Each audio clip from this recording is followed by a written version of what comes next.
जय श्री कृष्णा। राधे राधे चैनल पर आप सभी का स्वागत है। वैशाख मास में पक्षियों को जल पिलाने का बड़ा ही धर्मपूर्ण माना गया है।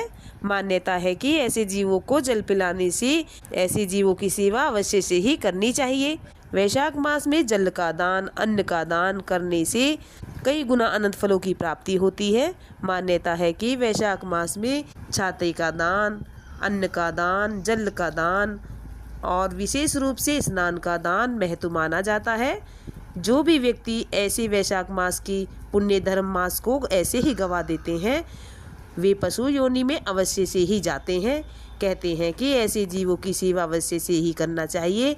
मान्यता है कि वैशाख माह में और जेठ के माह में राह चलते व्यक्ति को अगर आप प्यासे व्यक्ति को जल पिला देते हैं तो उन्हें राहत मिल जाती है। उसी तरह से ये ऐसे जीव होते हैं जो बिना बोले ही सब कुछ बोल देते हैं और कहा जाता है कि ऐसे जीवों को जल पिलाने से और अन्न खिलाने से बड़ा ही पुण्य धर्म मिलता है।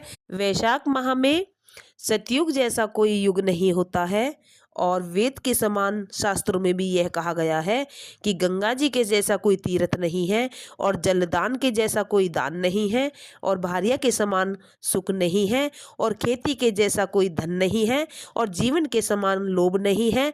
मनुष्य की आंखों की रोशनी के बिना कुछ नहीं है। कहा जाता है कि जो व्यक्ति भूखे व्यक्ति को भोजन खिला देते हैं और प्यासे जीवों को जल पिला देते हैं, उनका जीवन तो अपरंपार हो जाता है। कहा जाता है कि ऐसे जीवों की सेवा करना, गाय माता की सेवा करना, पक्षियों की सेवा करना, उन्हें जल पिलाना, उन्हें अन्न का दाना खिलाना, कहा जाता है कि ऐसे जीवों की सेवा अवश्य से ही करनी चाहिए। चाहे अपनी सामर्थ्य के अनुसार जो भी आपसे बन पड़े आप वह सेवा कीजिए।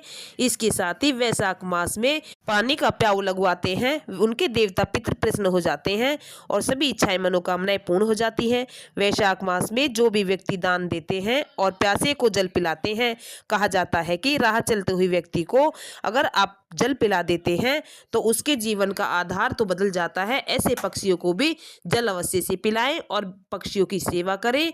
मान्यता है कि पक्षियों को अन्न का दाना खिलाने से और जल पिलाने से मोक्ष की प्राप्ति मनुष्य को अवश्य से प्राप्त होती है। वैशाख मास में केवल जलदान से ही वह सब कुछ मिल जाता है। जल का दान महादान बन जाता है। कहा जाता है कि यह दान ऐसा होता है कि प्याऊ लगवाने से कुलों का उद्धार होता है। मान्यता है कि जिस तरह से माता पिता अपने बच्चों को जन्म देने वाले दाता होते हैं, उसी तरह से अन्न का दान करने वाले व्यक्ति विद्यमान होते हैं। कहा जाता है कि जल का दान और अन्न का दान महाश्रेष्ठ दान होता है।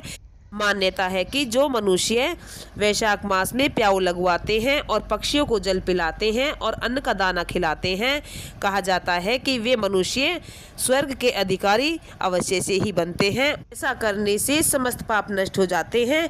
कहा जाता है कि ये जीवन में दो दान ऐसे होते हैं जो कि भूखे व्यक्ति को भोजन याद दिलाते हैं और प्यासे व्यक्ति को पानी। मान्यता है कि जल का दान, अन्न का दान और पीपल के वृक्ष की पूजा करना, इससे देवता प्रसन्न होते हैं, सभी का आशीर्वाद प्राप्त होता है। अगर ये वीडियो आपको पसंद आई हो तो वीडियो को लाइक करें, सब्सक्राइब करें, शेयर करें, कमेंट अवश्य करें और साथ ही पक्षियों को अन्न का दाना खिलाएं, उनको जल पिलाएं, इनकी सेवा करें